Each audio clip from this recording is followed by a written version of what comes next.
3, 2, 1.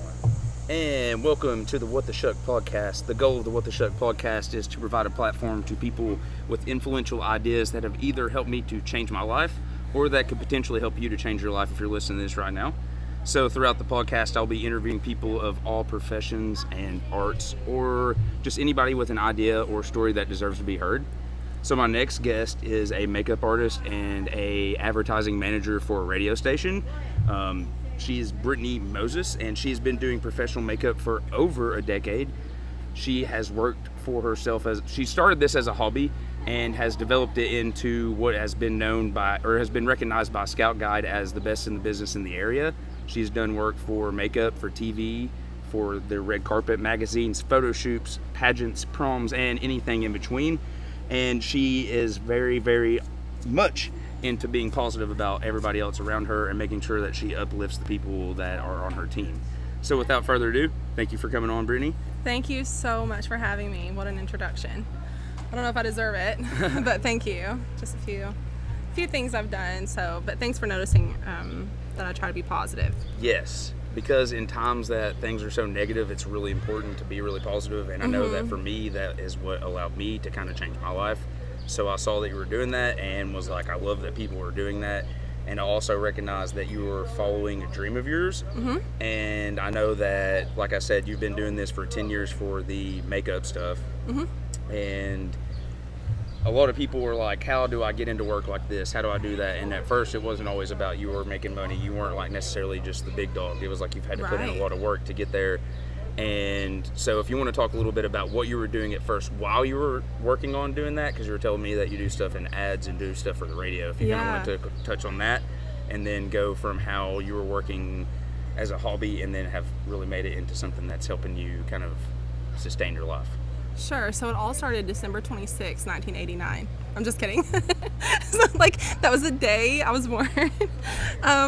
So just to preface it some, I went to the University of Kentucky and got a bachelor's and a master's with the aspiration of being a high school English teacher.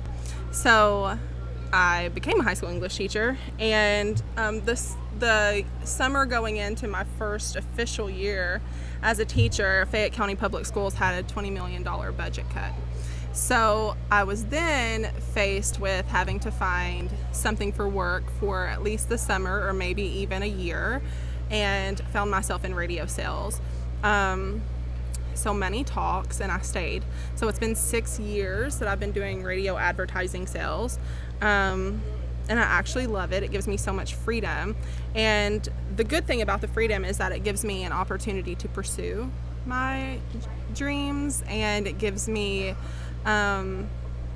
it, I guess, shapes my mindset to focus on bigger picture and know what's possible.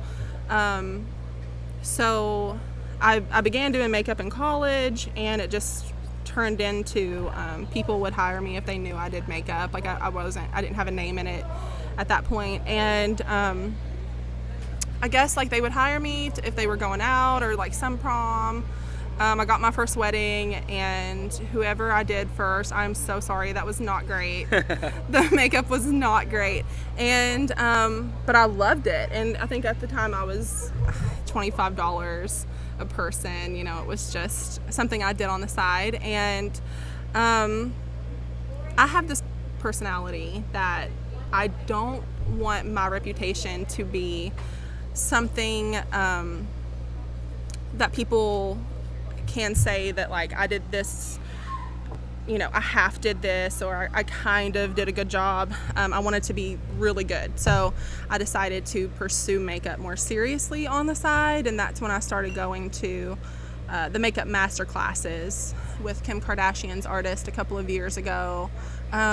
Started doing makeup in LA, and met some really cool girls out there on a show.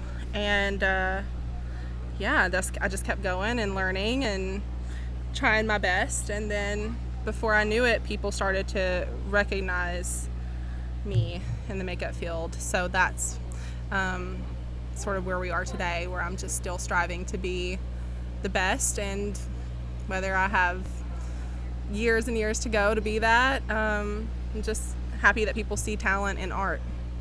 Well, I think it's really important to also touch on the fact of what you were saying when you first started in the first wedding that you did, and about how you were like, I'm sorry, like I sucked then. But the thing is that is something that everyone really has to take a step to do, as for whatever it is they're working on. Rather it's, by the way, we're here at Ethereal Brewery. Rather it's being a brewer, or rather it's being a makeup artist, or rather it's selling radio ads. It's like, you're probably not going to be good when you start off. For sure. If you are, then good for you. Yes, good for you. But it's like, you're going to have to put reps in. You're going to fall down. You're going to not do good. Yeah. And I've definitely learned that. And it's like, the importance is that you can apply the lesson to whatever you're doing. Always. And you can always be like, all right, I'm not that good right now, but I can work on it. I really care about it. So that's why it was really important for you, and obviously for me. I can feel like that we kept just putting in the work, and that we're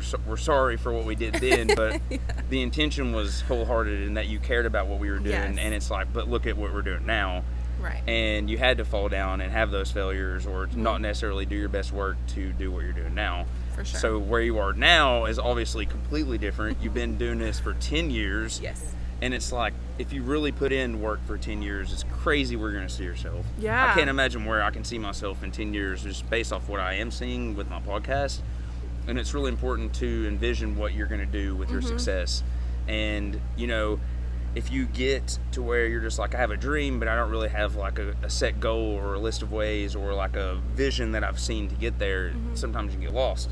So I know that you kind of talked to me a little bit about how important it is to envision. So when you were doing those $25 weddings and proms and things like that, what were you telling yourself? How were you keeping yourself hyped up to get to where you are now? Yeah, so I think that if I knew then, when I was 20, what I know now at 30, what this 10 years could look like, it's amazing what has happened in 10 years, but like, I'm really excited for what's going to happen between 30 and 40, because now my mindset's different. And so when I was, 20 and 21 and 22, and I was getting started in makeup, and it was before makeup was really as a fad as it is today. Everyone's a makeup artist, everyone does makeup. And at the time, makeup was not something that you really get notoriety from. YouTube really wasn't a thing 10 years ago. Like, it was just a baby. And I think that just seeing my work and being really critical of myself, and then knowing that, like, okay, I can do better than that. Like, that's pretty good. I'm thankful that this person hired me. I'm so grateful for any opportunity. And I just loved the way people felt when I was finished with their makeup. And when they were like, oh, wow, I can't believe, how I feel or how I look. And I've had people cry when they looked in the mirror. And it's really, that's what sort of fills me up, is that I know that you can just see a shift in someone's energy from the time they sit in your makeup chair to the time they get out of your makeup chair, in their body language and their posture and their smiles and in the way they're taking pictures, or that makes me feel so good, because I think every woman deserves to feel beautiful with or without makeup. And the whole time I'm doing makeup, I'm constantly telling people how amazing they are. And you would be shocked how many people sit in your chair. It's every person. They sit in the chair and they instantly tell you what's wrong with them. They want to get ahead of it. They think you're judging them. So they want to be like, oh, I have the worst eyebrows, or like, I have no lips, or look at my lashes, they're so sparse, or my skin's awful, or I gave you a project. Like, everyone's got something negative to say about themselves. And I'm like, if it was up to me, I could stop right now. Like, I don't have to do your makeup for you to be beautiful. I feel that when I'm done and I got to exercise my creativity, then you can look at yourself in the mirror and then feel that confidence from within that maybe they clearly sometimes don't have when they sit down. And sometimes they do, but I would say 9 times out of 10, someone instantly gives me a negative, part of themselves that they sort of want to get ahead of what they think I'll be judging them, because I'm right in their face. But I'm not. It's just, for me, I can see a face and see beauty in it regardless of what someone looks like. And I genuinely feel that women are so beautiful and so powerful and so amazing that when I see a woman, I don't instantly go to her negatives or her quote unquote flaws. So with that intent behind my work, I feel that I've hopefully gotten that across to people, and with that carried myself into more and more success, because then word of mouth travels and that kind of thing, and people share my work, and that means a lot to me too. And for me, I've really found that I have found a lot of self-love just in learning to work really hard at something that I'm really passionate about. Right. Because you really learn what you're willing to struggle against, and like the adversity you're willing to take in order to get to the thing that you really love. Right. So in that process, because you do know that you love what you're doing, you're like, all right, then I must, this is like obviously gaining some sort of character for myself. And what I always talk about is when I used to be 400 pounds, it was like, I was that dude that I had the same values and the same like dreams that I have now, but it's really I just have the energy to make it happen now. Right. And it's like I didn't deserve any less love then than I do now. But at the same time, I do struggle with that, because I'm like, that guy just was like, he wasn't healthy in the way of like, he wasn't mentally prepared to handle what was going to happen. And now I'm like, all right, let's go to war. And where then I was like, all right, I can't really do that. And it was something I really struggled with, just fighting against myself. Like, and now it's like, now that I'm not doing that, it has taken a lot of like, and I do sit, like if I go to the barber or something, I'm never ever like, man, you got a lot of work to do now. I'm like, I got this good looking guy for you to sit down and cut his hair. And it's like, not because I'm like the best looking guy. It's really just because I'm so confident. I feel so healthy about myself, and just, I literally am just on a different level mentally. And that's honestly where I've seen the biggest transformation for me. And it's just really cool to see people that, whether it's a transformation for yourself physically or it's a transformation that takes 10 years for yourself to do professionally, is like, you don't ever really envision when you're like the caterpillar that you're gonna like be like this beautiful butterfly one day that makes this crazy thing happen. But the thing is that you always had it in you to make it happen. It's just you got to go through some sort of metamorphosis, some sort of transformation, some sort of transformation to make it happen. Right. And it's just like, sometimes you're gonna get some bumps and scratches, but you got to just keep, if you have the vision to make it happen, then you will. So another thing that we kind of talked about is how gratitude is so important. So obviously I feel like we're both pretty gracious people. Like the whole reason that I have a podcast, or that I have like done everything that I've done, is because other people. And I know a lot of times my friends are like, dude, no, you did it yourself. And I'm like, no, like I have a podcast because like there are really cool people who are like willing to share their stories and their failures and their successes. And that's something I really like to do, is just to be transparent, because I find that a lot of times in like today's society, that a lot of people are like, here are all my abundant successes. But then it's like, but never a failure. Right. Or never like, hey, I learned this lesson today. Here, like maybe here I can learn, like I can pass this lesson on to you because I learned it. Right. And something that's been really cool is just the experience for me is to everybody that I bring on, there's some sort of lesson or some sort of cool thing to take from each episode.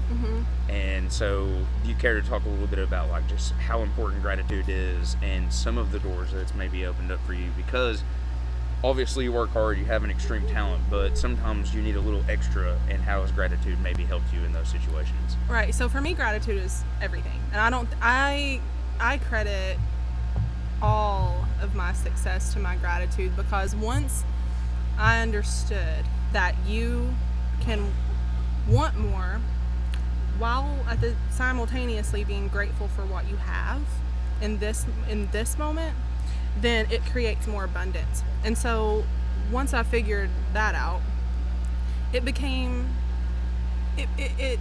lessened my depression that I was in a stronghold of for a couple of years, that I didn't know if I was going to ever not be depressed.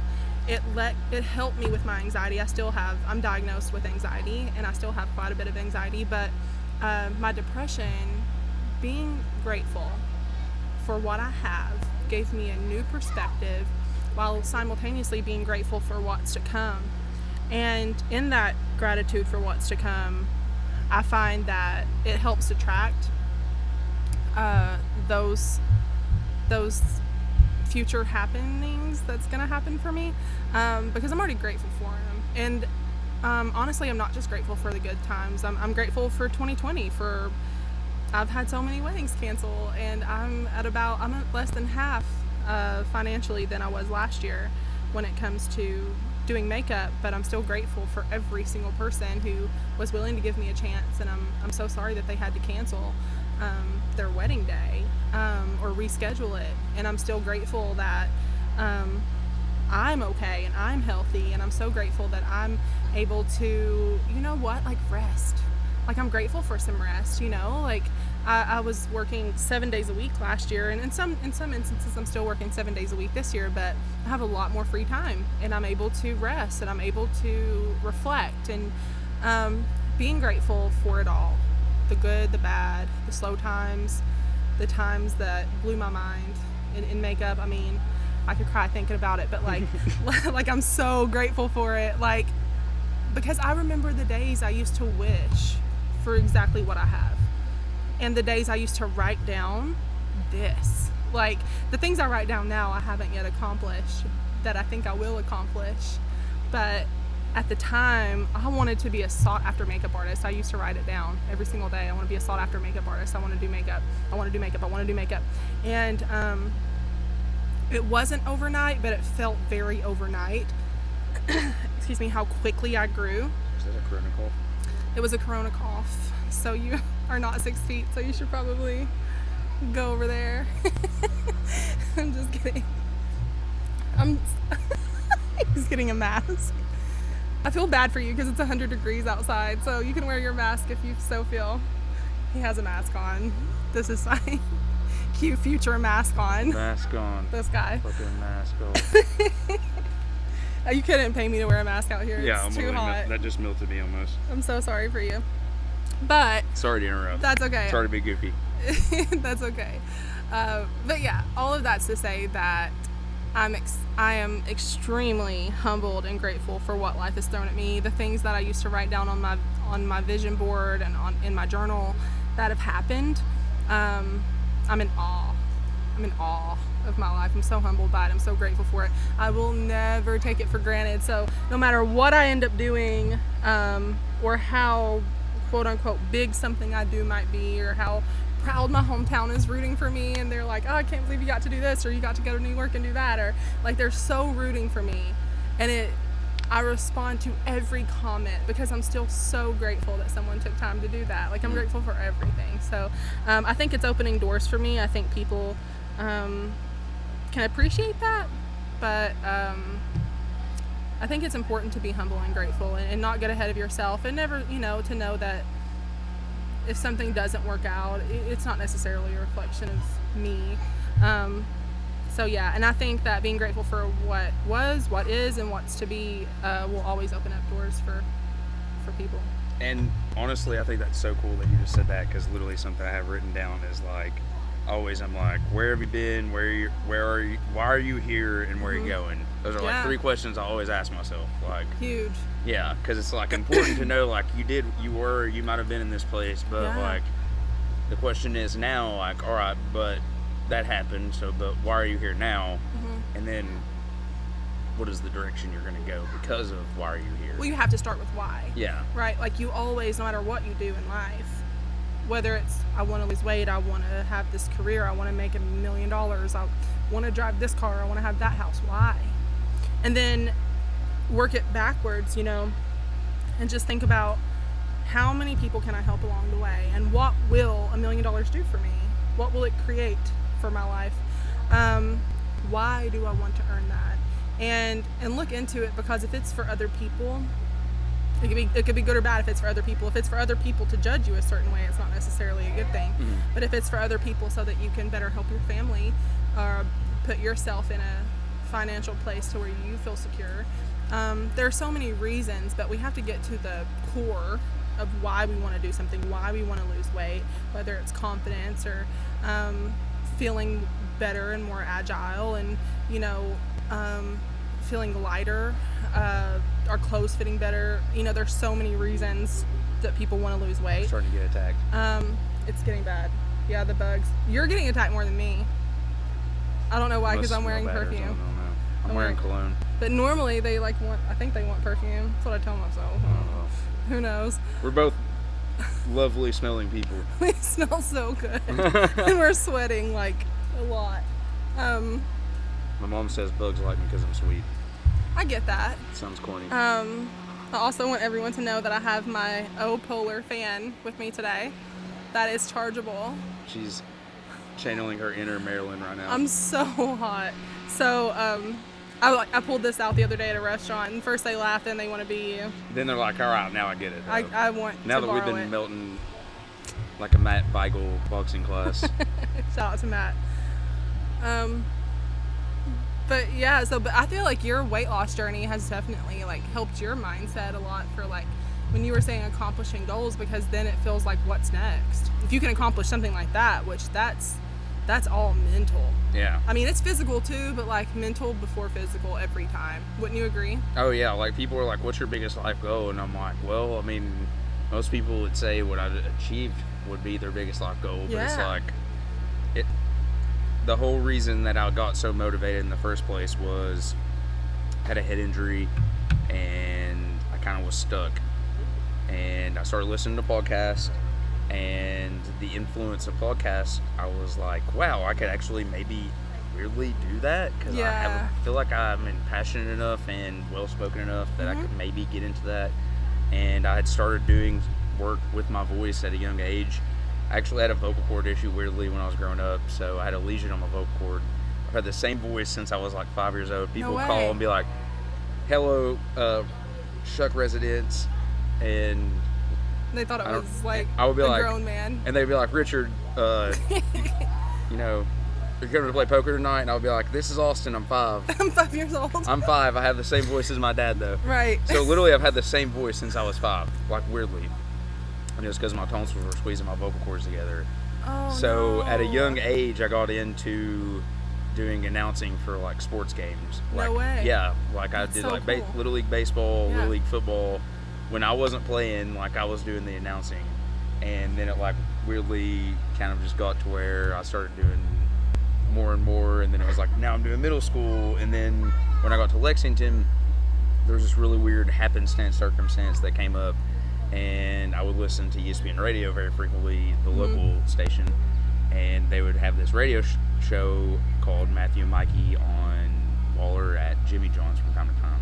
Are you from Lexington? Well, no, I'm from Eastern Kentucky. I'm from West Liberty too. Okay. Well, not too, but from Eastern Kentucky as well as me. Yeah. And so I would listen to this radio show, and I would call in all the time, and I was just like, hey, you're on the like almost right down the road from me. Can I come talk to you all? And I just was like, can I get a job? And the dude was like, this is weird. That's so cool that you just like did that. It is. It is. I couldn't ever do that. The dude literally was like, this is really weird that you happened to come and ask this today. Yeah. But the hiring manager is the guy that's doing is the producer for the show today.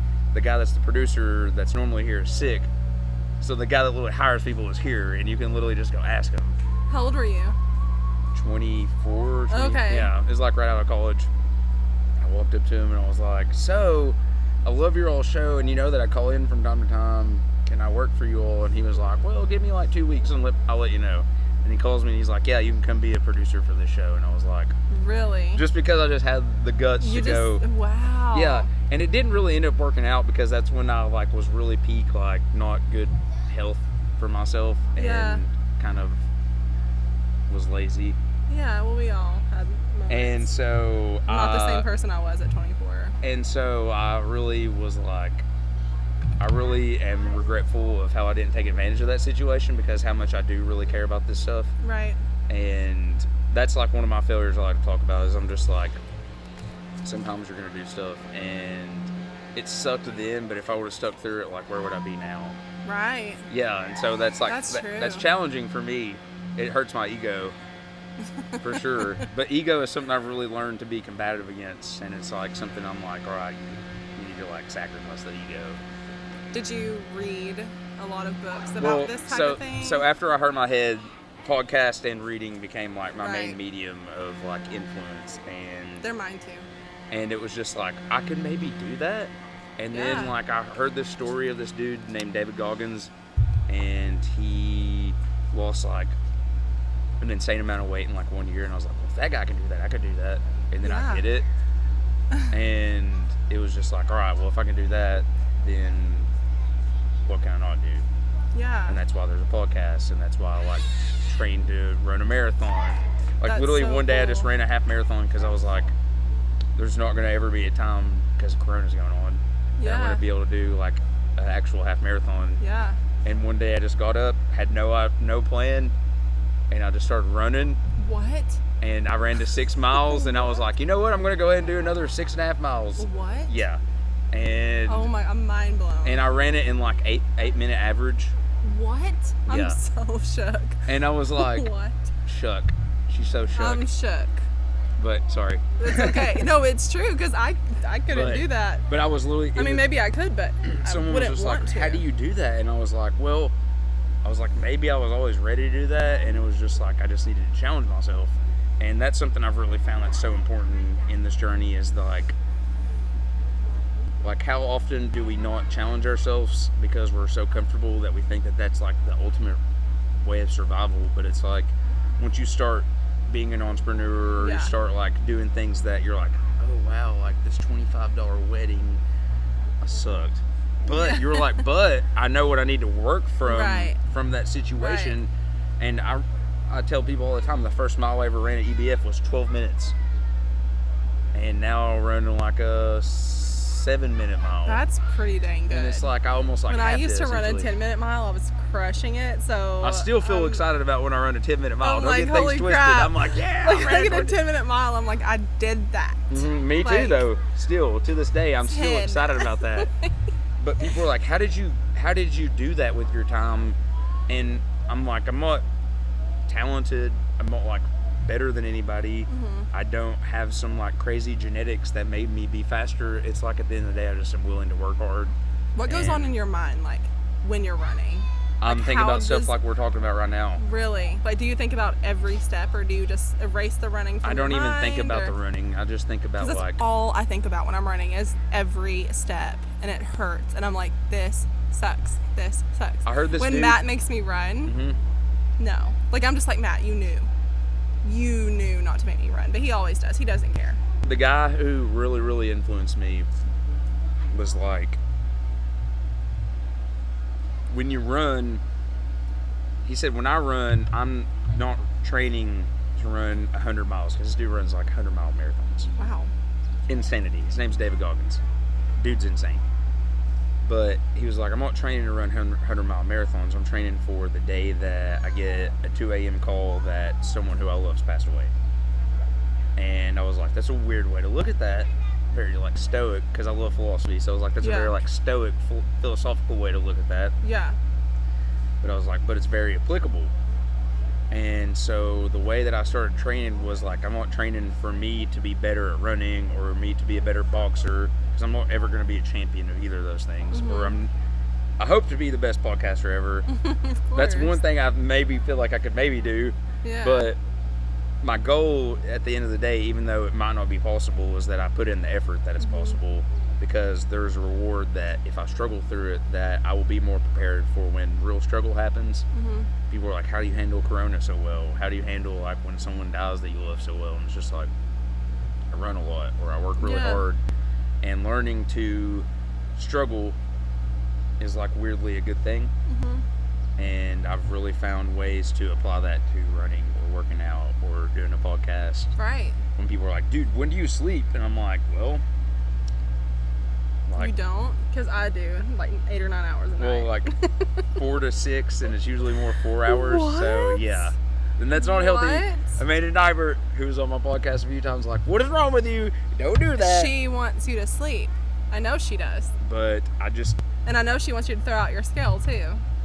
well, I love her. I love Amanda, and I actually messaged her today and told her that, so we're gonna do, I guess maybe an episode with me and her husband where we do like, where we cook something and make some cocktails. That's pretty cool. Yeah. And so I just messaged her because they've been on my podcast a few times, and I messaged her and was like, hey, I just want to let you know I haven't talked to you in a while, but thank you so much, because my mom's lost like 35 pounds. Oh, since she I started doing my Lean with podcast. Amanda? No, but just like through her stuff that she provides on her site. I swear, she gives a lot. Exactly. She gives a lot. And that's what I told her was like, that's why I Yeah. loved you so much, was you give so much away for free, but that it Yeah. makes sense why your program, when people do pay for it, is so good. It's so good. I've done it a couple of different times, and I've She's lost weight every time. killer. Yeah. But my mom, she lost 30 or 35 pounds. My Good dad's for lost your 40 mom. pounds. Really? Yeah. Good for them. And it's not easy, and as my- you know. Yes. So. And my mom was like, she's like, obviously you were my main influence, but she was like, but having people that are influential has Mm-hmm. really been helpful to me because I see why you are doing what you do. So having people like you and having people like Amanda, having people like Mike, they're always so positive I love and so Mike cool. too. Yeah. Mike was like why I started the What the Shuck podcast. Wow. I love him. yeah. Me and him can do this, like Yes. you and I are doing, just in a coffee Actually, shop for I met hours. you at Lululemon Oh yeah, that was, I guess, the first time we ever met. on Black Friday, and you're like, "Wow, Lululemon, they never have anything on sale." And They I was don't. like, "This girl's funny as It's hell." they don't. I laughed my ass off when you said that though, and I was like, "Who is this lady? Like, that's hilarious." And then Mike was like, "Here's my friend Brittany," and I was like, "Oh shit, she was totally just throwing shade at L Brand." And I'm joking. No, but by the way, is. Lululemon, You need to have more sales. these shorts, Are they Lulu? Lululemon. That's pretty good. They look like dress shorts.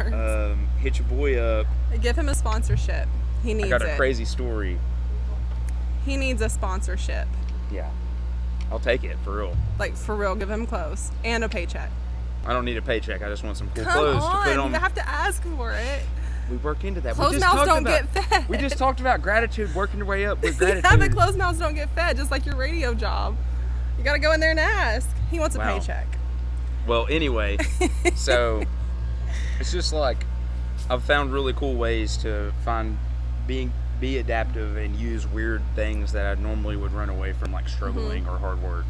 And now I'm like, if I'm scared to do it, then I'm like, I need to do it. Yeah. Like- Oh, that's so cool. Yeah, run towards the fear. Yeah, and used to I would be like, Yeah, I'm good, I'm comfortable, run towards it. I ain't doing that shit. If it's scary, you're in the right direction. Yes, exactly. Yeah. Yes. If it's scary, that's how you know it's for you. Yeah. If it's not scary, it's your comfort zone. What would you say?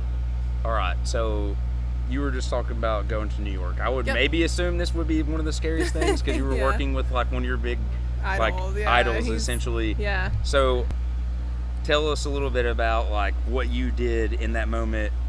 Because I'm like, all right, I would say that was one of your scariest Yeah, I was moments, freaking right? out. Okay, Yeah. so yeah. So tell us a Yeah. little bit And I about went by myself. what tell us what you did and what I'm referencing right now. Okay, so in February, Also, how crazy is it that you got to do that? Because you almost probably about missed out on that because of Corona. I know, it was like right before. It was insane. Like, I cannot believe. I'm so Technically, grateful. Yes. Like, there was Corona in New York at the time. You might have had the Rona when you came back. I was perfectly fine. So I went to you New get York. I didn't get sick. I might have been asymptomatic. But I went to New York in February after I applied for something that I didn't know if I would get. But I prayed so hard and I asked for prayers, and it was actually my nanny, my grandma. She called me after I told her I applied. She said it was the day I applied.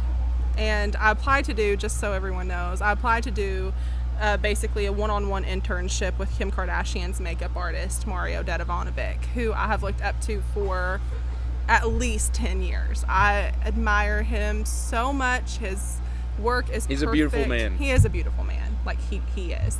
But his work is perfect, and where he is in his career is perfect, and everything about what he does and what he stands for, and just, he's so humble and grateful, and I aspire to be like Mario. And so one of my dreams was to meet him, and now it's been 5 times that I have, but this in particular was a one-on-one where I did the makeup. So I applied like everyone else in America, and but my nanny called me that night. More people applied for this than voted for presidency the last time. Yeah, right. He did say thousands of people, so I Probably mean, close. Actually, yeah, maybe. But because this is everyone's dream is to get to work with Mario like that. Well, if you're a makeup artist, like obviously it's not your dream, but anyone who's a makeup artist, the opportunity was just like insane. He had never done something like this before, and it said, upon completing the application, it says like we will know within the next like 2 weeks, and so like here's the deadline, like we'll know by then. So like instantly started sweating, right? Holding Like your breath. like yeah. So my nanny called me that night, and she was like, "What'd he say?" And I was like, "Oh, nanny, you know, like they don't know yet. Like clearly, like I just applied." And I was like, "I'm freaking out though, like make sure you pray." And she was like, "I don't know, God just told me that they've decided." And I was like, "Well, they didn't." You know, so I'm like, hopefully God is right, but like I don't know. So the next morning when I woke up, they had sent me an email that night that I didn't check. I just didn't assume they were going to send it. And they were like, "So you filled this out wrong, but Mario insists that it's you. So you need to refill out this and we'll give you your confirmation letter today." And I was like, and it was on like a Sunday. And I just instantly like, boom, tears, like just waterworks. And I called Nanny and I was like, he was right. Like God was right. Gosh, like the fact that I filled it out wrong. I had ended up filling out an application for a Masterclass, and they were like, "I'm pretty sure you wanted to do the one-on-one with him." And I was like, yeah. So anyway, so I got to go, and it was amazing and so scary. I went to New York by myself, and Had you ever been to New York before? So it was all new. So Britt takes on the big city.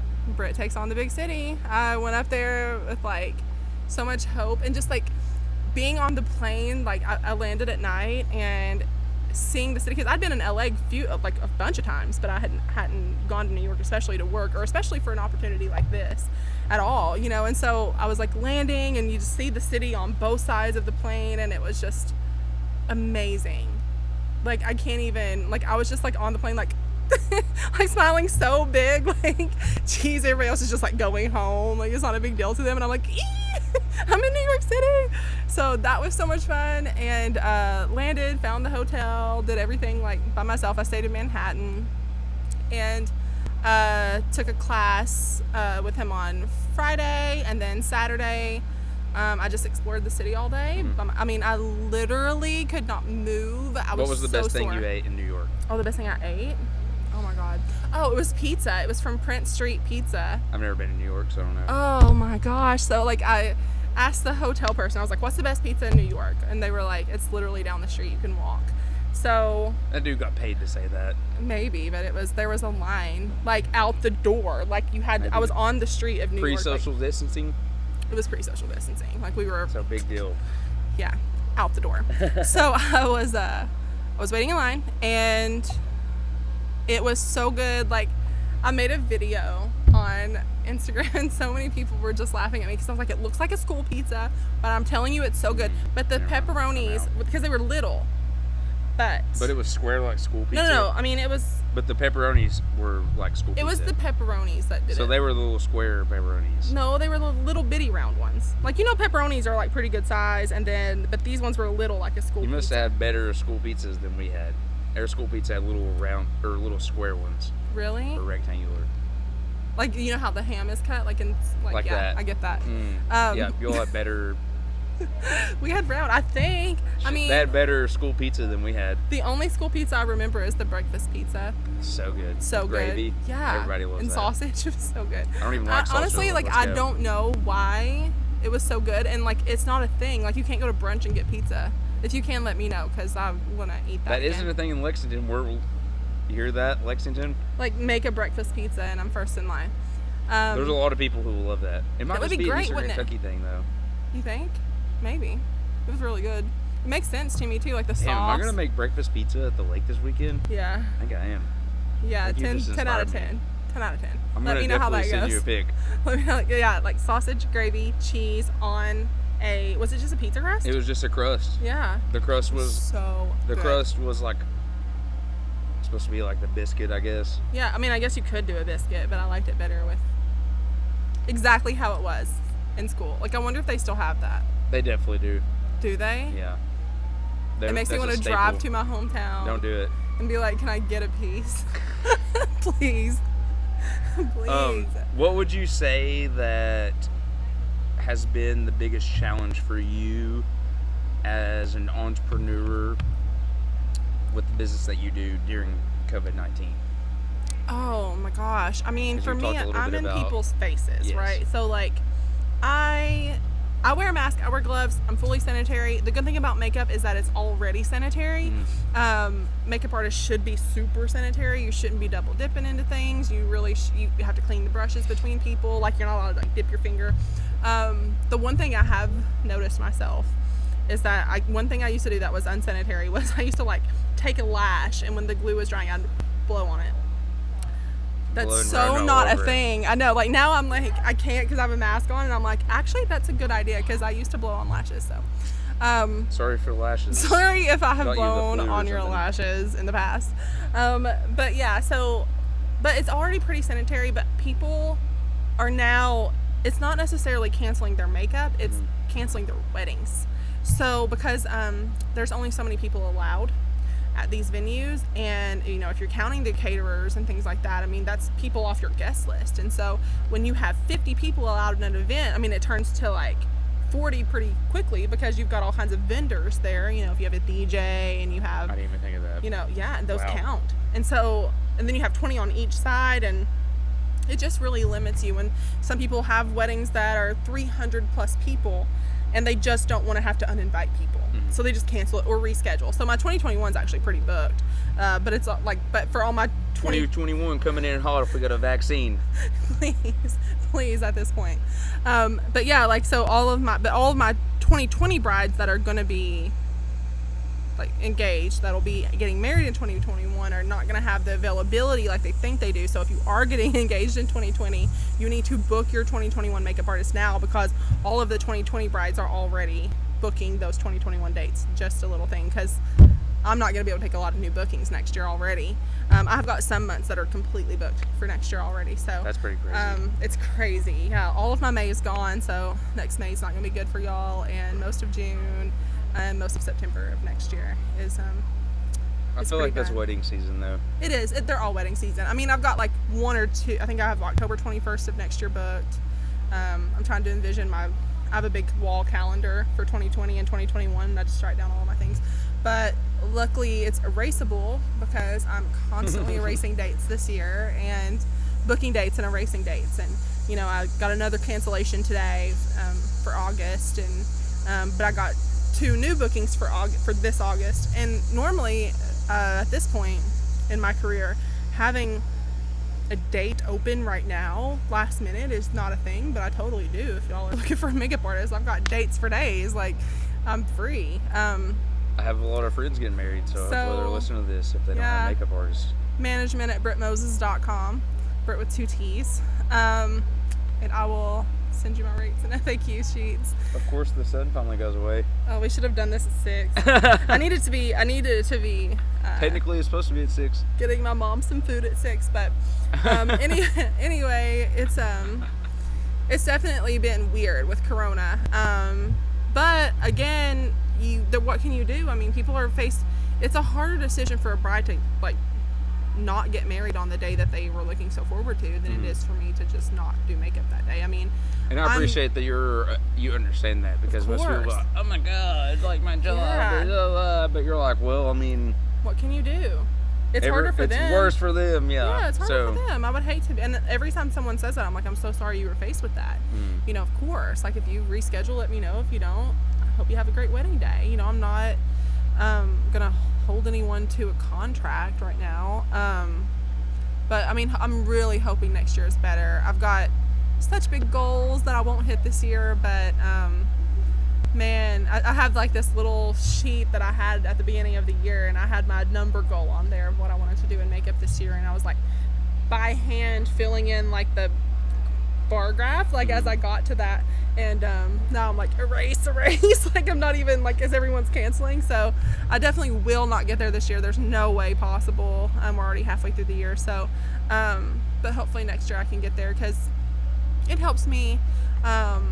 It's definitely like doing business with a local business. It helps me with a lot of financial things, whether it's helping me pay for all the investments that I've made in makeup, whether it's the makeup classes that I've done, whether it's my makeup kit, the gas, the everything, the education, the plane tickets that I'm spending to go here and there, and the money that I make from makeup doesn't come close to covering my investment in makeup just yet, although I'm so grateful for what I make in makeup, and not for 1 second would I say it's not enough, but I still haven't profited even with as much as I do in makeup. So I am hoping to slowly do more and more, because I do invest so much. Like, my kit is insane. I'm so proud of it. One of the reasons I'm good at makeup is because I have great products, great brushes. I don't care to spend money on makeup because I believe in really good products, really good brushes. It matters.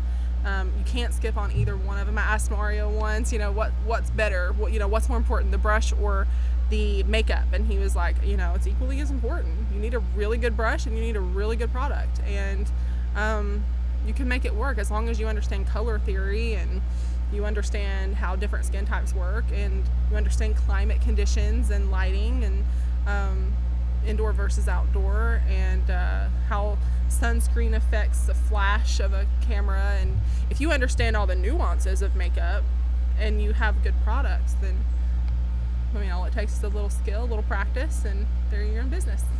So obviously we've talked a little bit about where you were, and we've talked about why you are here now. Yes. So I kind of want to touch a little bit on where you plan to go for the rest of your, what your vision is, kind of. Obviously you don't have to be very concrete. Yeah. But what are some of your big goals that you have for the next 5 to 10 years?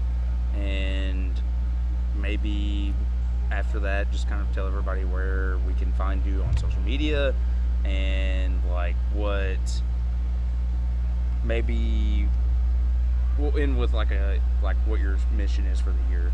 Sure. But so just elaborate on what your where I plan to go. So yeah. Okay. Big goals for the next year, 5-year, 10-year goals. Okay, so my goal for the next 12 months is to get back to what is seemingly normal, and to start having consistent makeup again, because it fills my heart. I don't have a family, as far as a husband and kids, so I can invest 7 days a week into what I do, and I love it, and it builds my character, and it makes me be the person I want to be at the same time as get to do what I want to do.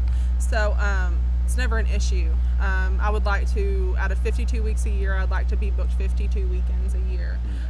So I would just like for the next year to get back to normal, and to continue to organize my business in a way that streamlines it, and then take further steps with Bridal Beauty Network, which is my side hustle, and which basically is a platform for makeup artists and hairstylists, anyone who has a nail shop or tanning salons, plastic surgeons, who do Botox and things like that, and lip filler, and dentists, anyone that has anything to do with beauty. I've started Bridal Beauty Network, which links brides with beauty professionals. It's a really streamlined source for them to be able to research beauty professionals in Kentucky.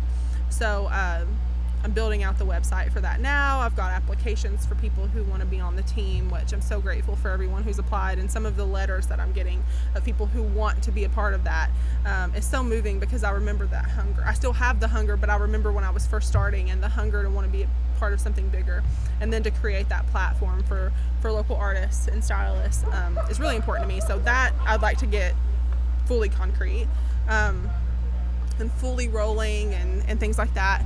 And it's hard, because in the next 5 and 10 years, now that my vision has shifted for what's possible in life, it's so important for me to not disappoint myself by aiming too low, because I believe that with focus and hard work and a desire to do good in this world, I would like to touch lives on a large scale while doing makeup, in some way making beauty mean more than products on your face, and helping women see parts of themselves that they maybe ignored or didn't understand was there, because I've been there, and helping women to take the next steps in their lives to get to their bigger goals and to understand what's possible for them. Because not everyone, my mom was such a big part of me knowing what was possible for a woman to do, and I'm so thankful for her sacrifice and her experience, because it taught me that there's no limit. I mean, as long as you're willing to work and envision a future. So when I envision my future, I see myself speaking on stages. I see myself living in a beautiful home that is all mine and Teddy's, my golden doodle. And he's adorable. He's so stinking cute. He looks like a teddy bear. And I would literally never be able to. I almost brought him. I was afraid he would bark too much. I would never be able to, like, give him punishments. You can't. I would be like, he would destroy my house and eat like $1 million, and I'll be like, Eddie, don't look at me right now, because I'm going to fight you, but you ate $1 million. But Yeah. I know you're going to win this. But you didn't mean to. But don't look at me, because you're going to win this situation with your cuteness. Yeah, he gets away with everything. He's such a good boy, though. And he may not be a good boy, but he is a good boy because he is so cute. God made him cute for a reason. But yeah, so me and Teddy will have this amazing home, and I would be able to have a platform big enough to reach women of all stages of life. And if they didn't have my mom, which they don't, for me to be the example of what's possible. And I feel it is my duty to be as big and dream as big as I can and be as big as I can and do as much as I can to prove to people what's possible, because they may not have seen that for themselves. And I'm just a girl. Like, I'm just from southeastern Kentucky, and I'm just trying my best. 606 by God. 606 by God. So, bulls. 606 bulls. So, but definitely, I'm so excited for what's next. I may start a YouTube channel where I can talk to people and do makeup at the same time. But I posted a thing on Instagram today, and it's so true, but if you hang out with me long enough, I'm going to trick you into believing you can do anything you want to do. So I hope to be the example of that for girls everywhere, of all ages and places in life, no matter what your economic status is or where you're from or how old you are. I want to do as much as I can to prove to them that it's possible. And where can everybody find you to get content like you were just talking about? Yeah, so Instagram is where I post the most, and that is Britt Moses, BrittMoses. If you want to see my portfolio, you can go to Britt Moses Makeup on Instagram, or BrittMosesMakeup.com is my makeup website where I post some portfolio work of mine. And then if you send an email to management@brittmoses.com, it comes to me. But like on my website, there's like a contact me form, and then most people just go through that. Yeah, BrittMoses.com is my blog. If you Google Britt Moses, there I will be. Wow, so that must be cool. It's like, there I am. You can see any of my platforms. I don't currently have a YouTube though, so hopefully that'll be soon. I'm need to get one of the things that I'm recording on. That thing is really cool. It's so sick. No, I love the arm of that. It's like really cool. Yeah. So I guess we'll see what the next chapter is, and well, I'm excited to see it. Thank you. Yes, I'm thank you excited so to see much what for you do coming too. Like, I can't wait until you are the biggest podcaster, and I'll be like, I remember when he knew little old me, and he interviewed me on his podcast. And that's the goal, is like, and that's what I really want to do with this podcast, and why I invite the people on that I have on, is because I ultimately feel like the people that I talk to, regardless of if it's exactly applicable to what I'm doing, you have a similar mindset, and you have a similar work ethic, and you believe that you are going to do it, and you don't only believe that you're going to do it, but you want to make it happen for other people. It's true. And for me, that's why that was so important that I had you on, is like I said, we've talked about this for like months now. Yeah. Like you coming on, and I was like, I don't know like COVID. what we would talk about. Like, I don't know anything about makeup, and I don't really have any reason to talk about makeup. But are you sure? You want me to do your makeup? An incredible, like, at what you do. So I was like, I must find a way to do it. And then we kind of just talked about it, and I was like, all right, we got to make it happen. So thanks for deeming me worthy. Well, I really appreciate it. You're the talent here. I'm platform. just the person that has a mic, and I appreciate it though. You did all the work, honestly. You could have chosen any other makeup artist in town. Well, so I appreciate that you chose me. You did a great job, and like I said, you're constantly so positive, and in a time that is so not positive, it's really important that we kind of provide that. So I just was like, this was a great candidate in person of what I really want to make happen and to just put off. So thank you so much. That. I appreciate it. Yep. If you're listening to the What the Shuck podcast, check me out on What the Shuck 301 at Instagram and also on YouTube. And then I am also on Apple Podcasts and also on SoundCloud. But thank you, Brittany, so much. We are here from Ethereal. We had some technical difficulties because of the heat. My phone overheated and didn't record the first part of it, but hopefully I'll have the rest of it on recording, but definitely got it all on the mic. So I love you all. Stay safe. Keep your mask on.